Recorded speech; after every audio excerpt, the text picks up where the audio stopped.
My name is Melissa Tell. I am 43 years old. Today is September 16th, 2015. We are in Sacramento, California, and I'm here with my mom. My name is Cheryl Nelson. I'm 65. Today is September 16th, 2015. We're in Sacramento, California, and I'm here with my daughter, Melissa. So, Mom, when I heard StoryCorps was coming, I thought you should do it because you always have such great things to say. And I want to know the story about Grandma and Grandpa and getting married. My mother grew up in Minnesota, and she was away at Teachers College at Mankato when she was notified that her father had passed away. And so as a result of that, she was able to finish her education at the Teachers College, but in order for her mother to stay on the farm, her mother had to hire a man to come work for her. So she found this guy named Joe Phelan, who came, and my mother was away at Teachers College, and when she came home, they met, and I never thought they were very romantic, but they must have clicked. They fell in love. They wanted to be married, but she was a teacher, and at that time, teachers couldn't be married. So what year was that? That was in 1934. They were married November 3rd, 1934. And I don't really know why. I would like to know why. I think maybe it had to do with the economy. There weren't enough jobs for people. And so if people were married, the man was the one who needed to have the job. So they decided they really wanted to be married because they were both living in the same house. And they one night went into town and talked to the minister at the Presbyterian church and asked him if he would marry them but keep it a secret so she could keep her job. Did they have to have a witness? Was anybody there besides the minister? Yes, they needed to have a witness, so the minister called his neighbor who was living across the street, and she ran over and witnessed the wedding. And when I was working on going through some of my mom's papers recently, I found a letter from that neighbor when my mom and dad had their 50th anniversary. The woman wrote a letter to my mom, and she said, "I remember that night when you and Joe got married. And the minister called, and I was cooking dinner. I had to take off my apron and run across the street and witness this wedding. And she said, I knew you and Joe were worried if we could keep your secret because you really needed to have that $60 a month for your salary for teaching. You didn't want to use that." So my mom and dad didn't even tell her mother that they were married. But you just told me recently a story Aunt Lori told you. Yes. About how Grandma found out, maybe. Yes, I just learned this about a month ago. Lori said to me, "Did Mom ever tell you what she told our mom? Did Grandma, what her mother told her?" And I said, "No, what did she say?" And she said, "Well, from the noises I've been hearing." So this is, wait. So this is your grandma who's speaking? Yes, my grandma said to my mother, "From the noises I'm hearing coming from upstairs, I hope that you two are married." And this was in 1934? Yes. So, and I don't think that was very smart of my grandmother to put the hired hand upstairs on the second floor with her daughter. Maybe she already had a plan. Maybe she was, trying to take control of things. I wonder. So how long was it a secret? Until the end of the school year, in June 1935.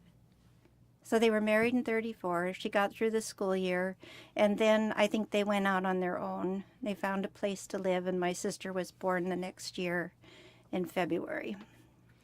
And then, so I guess your grandma found out when they moved out of the house? Well, no, when my mother confessed to the noises coming from upstairs. Yeah, she told her then that they were married and that they had to keep it a secret because she needed her money. So, but I think that her mother kind of got revenge on her. What did she do once Grandma and Grandpa, Oh, when Charlotte and Joe got yes. married and moved out and had a baby? yes, What did your mom's grandma do? yes. Or your And mom's mom? I don't know if you would like me to do this. Please don't. Okay. My mom and dad lived in town, and my grandma one day reported to my mother that she had sold the farm and she was coming to live with her daughter. So, I mean, she didn't ask, "Can I come live with you?" She just said, "I'm coming to live with you." And how old were your sisters?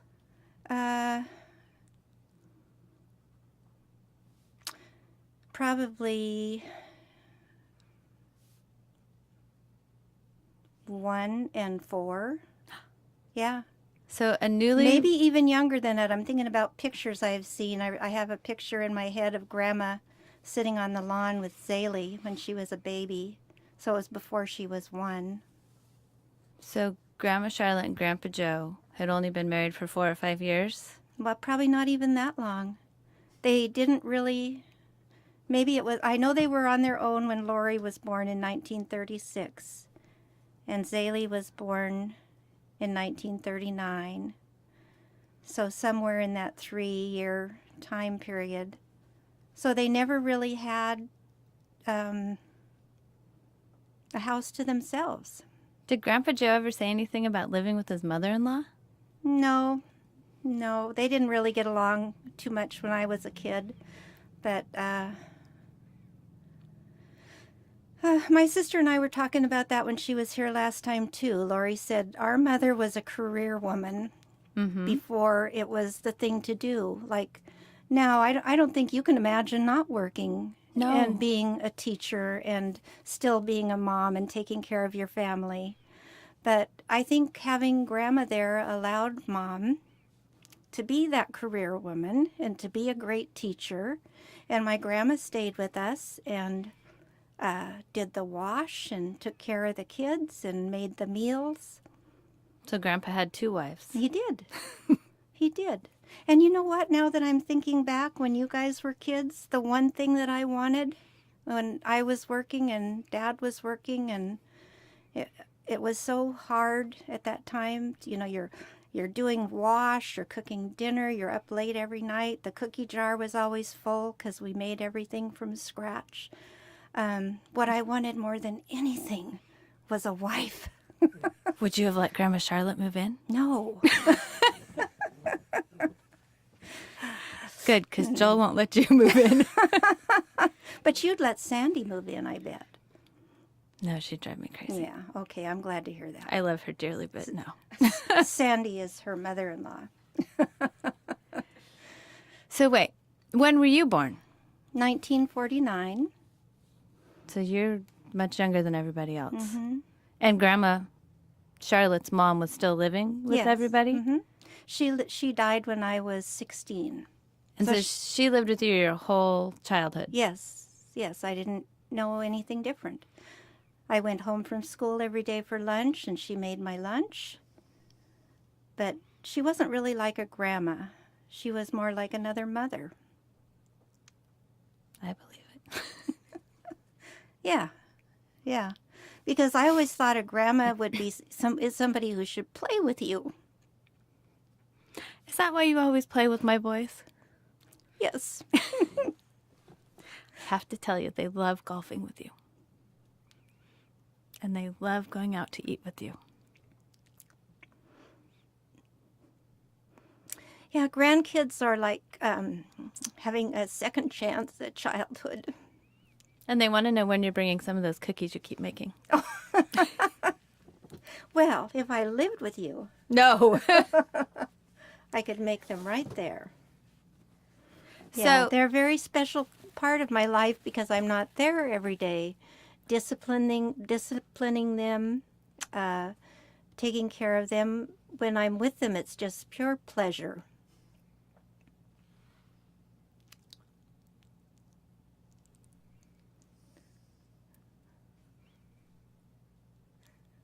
better. So what about your other grandma? Did Well, you ever know Grandpa Joe's mom? Well, I would visit in the summer. I got to see her maybe once a year when we'd go back in the summer Go back where? to South Dakota, where my dad grew up. But I don't know, she was always cooking. There were a lot of people around. She never played with us. I think it was just people were different in those days. I think today's grandmas are different. Is it because you don't have as many responsibilities of carrying on a household still? I mean, you can go to the store and buy everything, where Grandpa Joe's mom had to make everything and probably wash clothes by hand. Oh, yeah. Yeah, the meals, everything was homemade. She'd go out and kill a chicken, cut it up, fry it, get some corn and potatoes out of the, corn out of the field, potatoes out of the root cellar. There was a homemade cake. There was no plumbing. She had a pump outside the front door, and I would get to pump water into a bucket and bring it in to wash dishes. But there was no plumbing because after you wash the dishes, the water would go down the pipe into another bucket under the sink that was thrown out into the chicken area because there were scraps and stuff in it. Yeah, it was, there wasn't much time for playing in those days.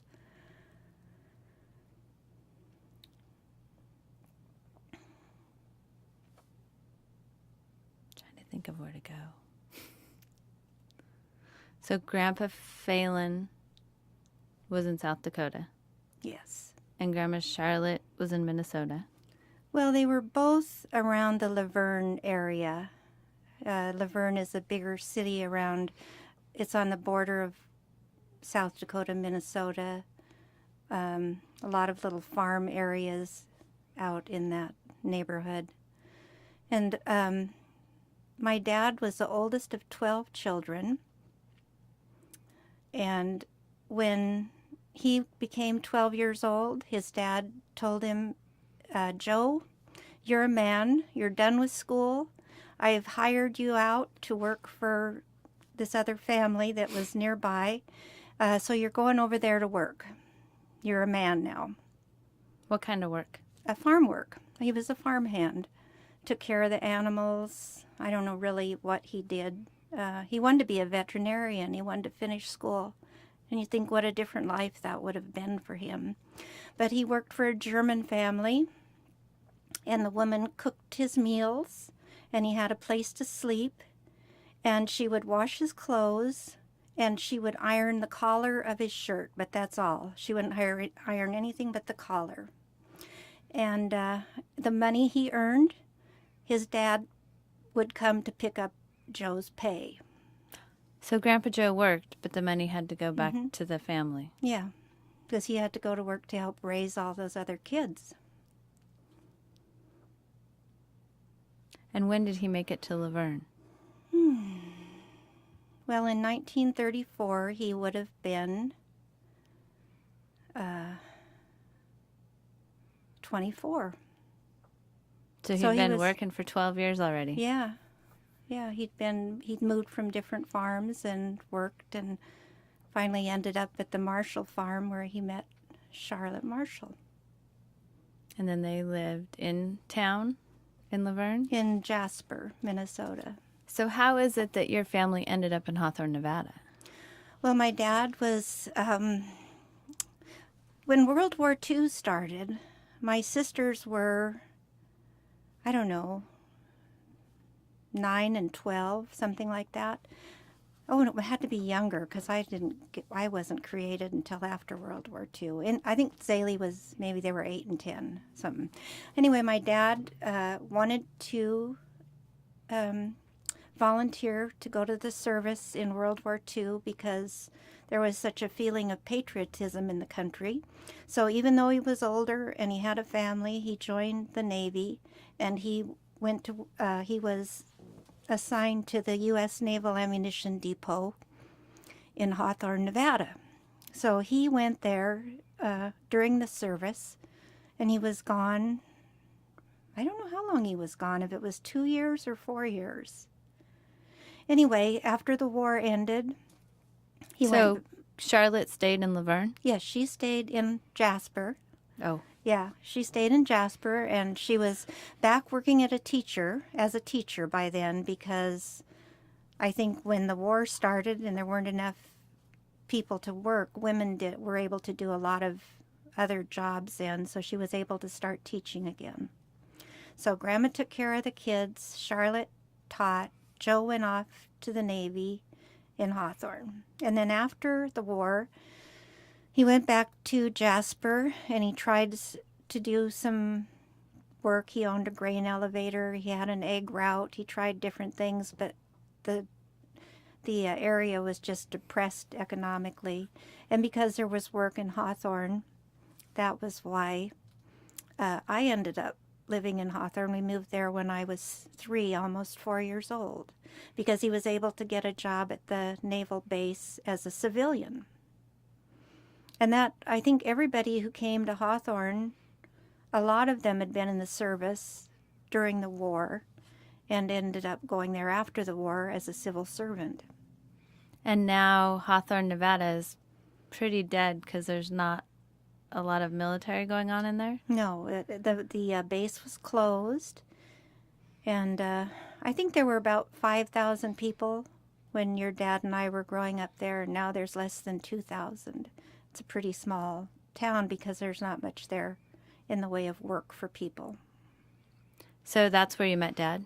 Yes. How did you meet Dad? Well, he was just, I don't remember really. He was in my mother's class in 5th grade. She was his teacher. And the first time I actually remember seeing him, we had band together, and he was in the trumpet section across the way, and I was in the clarinet section. And were you middle school, high school? I would have maybe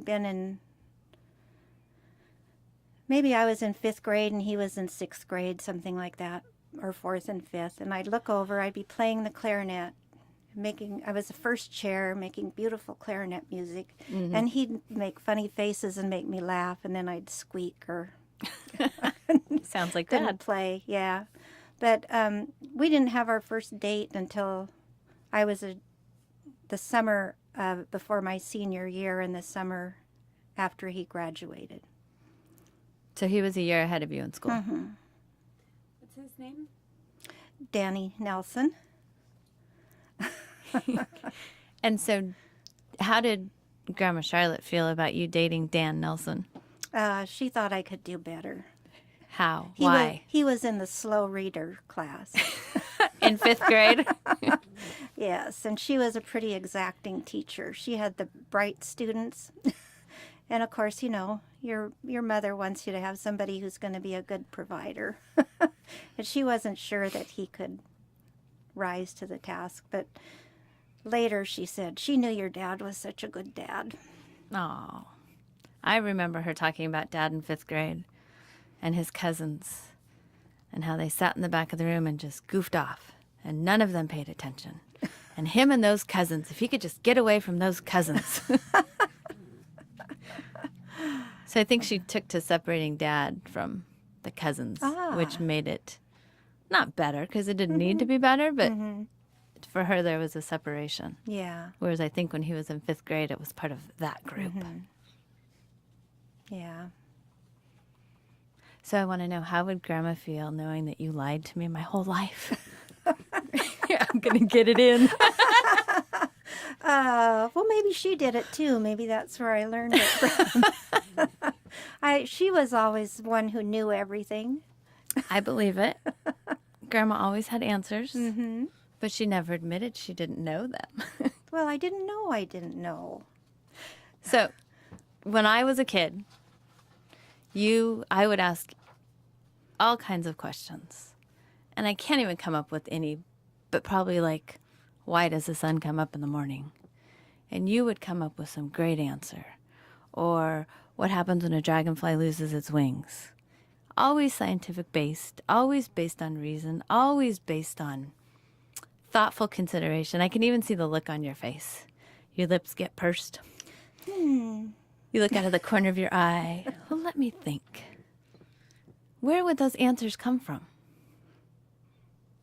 I don't know. They're just in there from things I've seen and heard, and I think I know, and maybe they're getting mixed up, and I'm putting different things together. But do you feel like that about your kids when they ask you a question, you want to give them a good answer?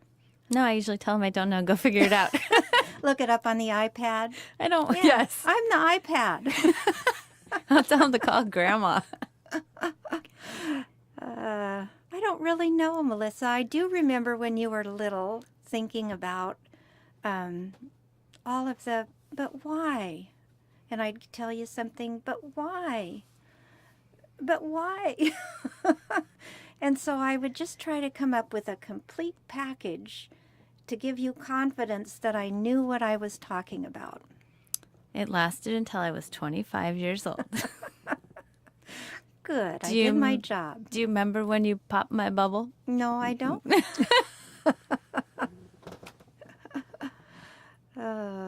Tell me about it. We were driving to Fort Bragg for my bridal shower.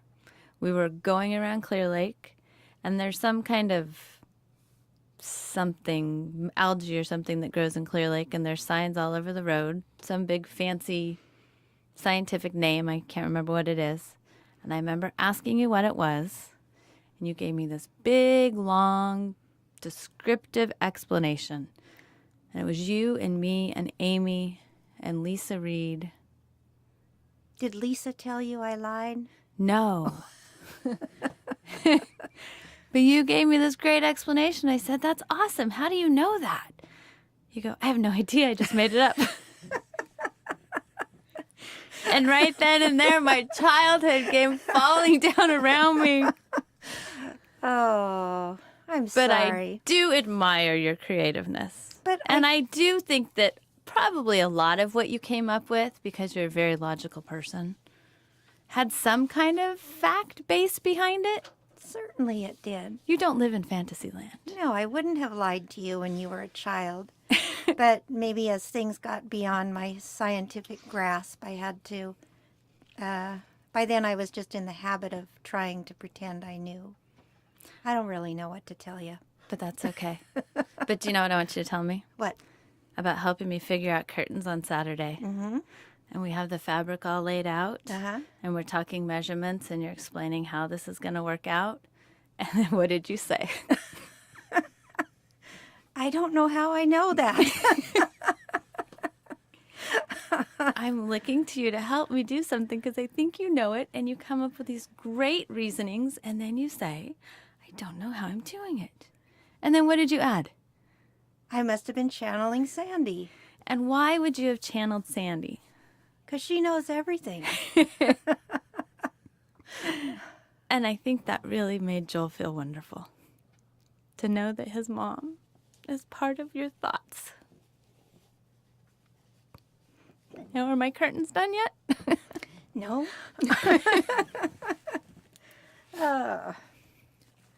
Yes, Sandy really did know everything. And she could do anything. Do you remember the first time you met Sandy? I do. Who is Sandy? I do.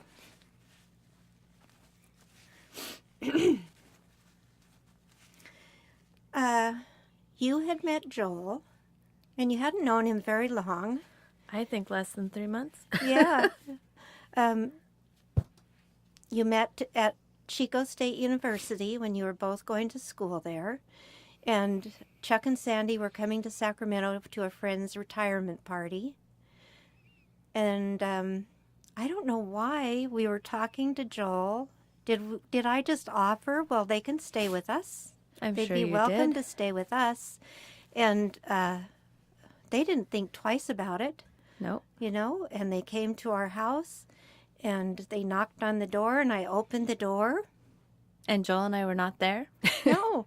And I looked at them and it was love at first sight. You know, oh, I wish I wasn't so emotional. Yeah, sometimes you're so lucky you get to meet people. The minute you meet them, you're so comfortable and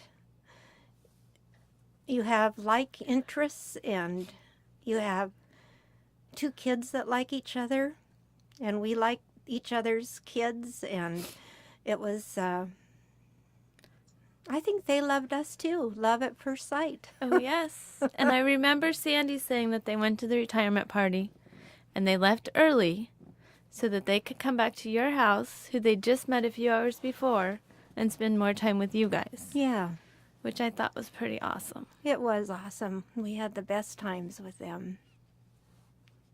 Telling each other how wonderful our children were. And so you and Sandy came up with the term, you didn't want to be in-laws because it sounds so cold. And Yeah. what was your term? Nobody ever likes their in-laws. And I came up with this word. And if it's ever in the dictionary, I hope they give me credit for making this word. This is why we're doing this today. I am going to get credit for coining this word. Go. We are lovekin. And what does that mean? We love each other. Oh no, because our children love each other and we're kin, they're kin with each of us, then we are the lovekin. The lovekin. And it helps that you actually do love each other. Yes, it did. And so many times when Sandy and I would comment on this, she would talk to other people, I would talk to other people. They couldn't be in the same house with the other in-laws. They'd have to time their visits with their family when the other side of the family wasn't there because the in-laws couldn't tolerate each other. And we had so many good times with them. yeah, lots of Christmases spent as all of us together. Yep. And because Joel and I bought the tiniest house in the world, when Chuck and Sandy came to visit us, where did they stay? Yes, at the Elk Grove Inn. Yeah, we loved having them. I would collect things from my travels, and I had slippers for Sandy that I got at some hotel. I'd put chocolates on their pillow. I'd put flowers in their room. I just loved having them there. And just like that first retirement party that they left early to hang out with you guys, when they would come up for dinner or hang out with us for the day, they always watched the clock and made sure they were home to your house no later than 8:30 so that there was time to visit. You know, one time they came early. What? Fill me in, please. Yes. I think this is good to have a little spicy something in our story. Oh, I don't know if I want to know. No, I was getting ready for bed and I needed something in the laundry room and I just got out of the shower, so I dashed from the living room, from the bedroom to the laundry room. And then they knocked at the door, and by then we were such good friends, they'd open the door and come in as I was running back through the living room and down the hall. Oh, oops. Yes. So that was our little secret until today. Did they comment on the full moon running Oh, by? yes. I think it's one of Chuck's favorite stories. I will be asking him next time I talk to him. I haven't heard that one yet. And so tell me, when this lovekin Sandy became sick, what were you able to do for her?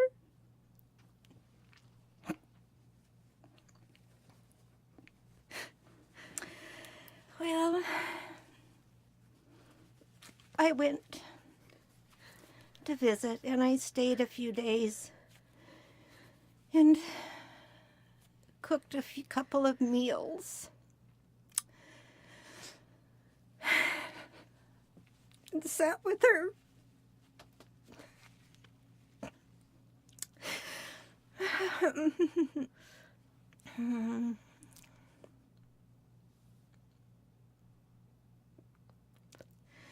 And just loved her and loved being with her. And I didn't cry. I was very strong for her, and she didn't cry, and she was still getting around. And she went off to her treatment. You know, she'd had breast cancer years ago and been a long-time survivor, and then things weren't quite right, and by the time they figured out what was wrong with her, it was too late. The cancer had come back and was in every part of her body. But she was going to fight it, and the last day I was there, her cousin Pat came, so it was Pat's turn to stay and my turn to leave. There had been people coming and going. When one person would leave, the next person would be there to take over to help. And when Sandy left, she just hugged me and hugged me. And we hugged each other so much. It was like we were putting all of ourselves into each other. And I think of her every day.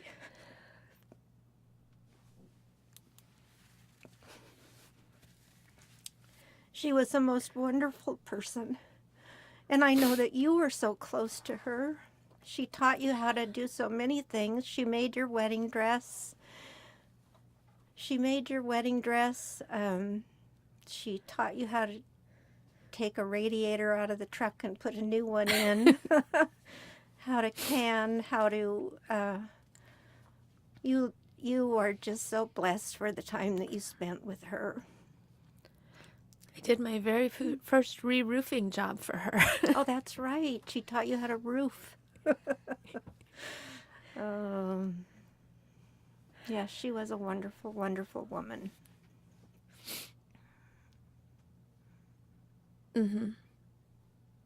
She built their own house, and one thing I learned after she passed away is she didn't know how to do it, so she went to the library, and she got tons of books on how to frame a house, and how to insulate a house, and how to hang a roof and a ceiling, and she read and read and read and figured it all out. And I think kind of what made me bring Sandy into this is that if Grandma Charlotte had been born 60 years later, 30 years later, because Grandma Charlotte and Sandy were 30 years apart, maybe? Mm-hmm. I could see Grandma Charlotte being a lot like Sandy was. Yeah, very independent women, capable of doing anything. Yes. Do you think Grandma Charlotte could build a house? I bet she could. She might not have wanted to. No. But do you think they had the same frugal attitude? Yes, very How? frugal. Very frugal. See, they're both teachers, too. Yes. We're What getting else? What else was frugal about them? Oh, they saved everything. Oh God. What are you thinking? I don't know. What's something that Grandma Charlotte saved that you still have? I wore it today. Oh. This is one thing. I wore a pin that my mother bought for my grandmother with her first paycheck when she became a teacher. So before she secretly married Grandpa Joe? Before Joe. Yes. Well, maybe Joe must have been there working because that was after her dad died. But because she lived at home, she took her first paycheck, and with it she bought this pin for her mother. So Charlotte's here with us today. Did you bring Sandy? Not particularly, but she's always with me. But what would Grandma do and Sandy do that's very similar? Think of their pantries. That's what I'm thinking. Oh, the canning. The collecting of food. Yes. Piles and piles of food. I remember going to Grandma Charlotte's house and going out into the garage, and the cupboards were full of jams and jellies and pickles, and there was some vibrant fluorescent green something that I was sure was old and rotten, and I would always find Grandma eating it. Lime pickles. Is that what they were? Yeah, but they were processed with lime, and she put green food coloring in them to make them look nuclear. Why? I don't know. Because she was the pickle queen. But I remember going to Chuck and Sandy's house, and the first time going out into the garage, the same, out in the garage, pantry full of jar after jar after jar of canned and pickled and who knows what. And one thing Grandma Charlotte never had that I found at Sandy's house is when I opened the freezer, there was an entire tuna frozen, not wrapped up in anything, head and everything on it. Oh, no. So I don't know. So we've had some very strong women in our life. Mm-hmm. We have. And we didn't get to talk about you, but you're one of them. Because you stayed with Dad for so long. Everybody knows it. It's okay. Oh. Even Dad. Yes. You love him, too. I do. I love him dearly. What makes you strong?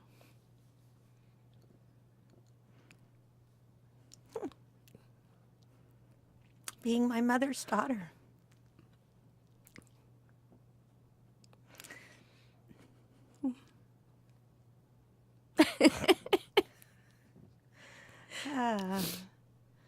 So what's the moral of this story?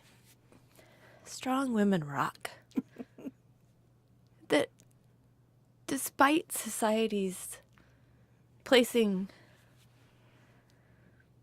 hindrances in women's way, that we've had some really strong ones in our family over the years that have found a way around them. Mm-hmm.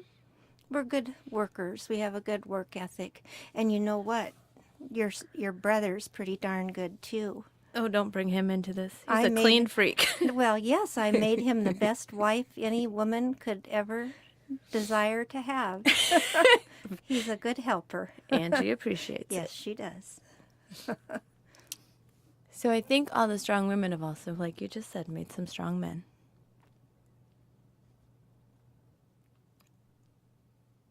Yes, Do you have anything else? I think that's a good ending.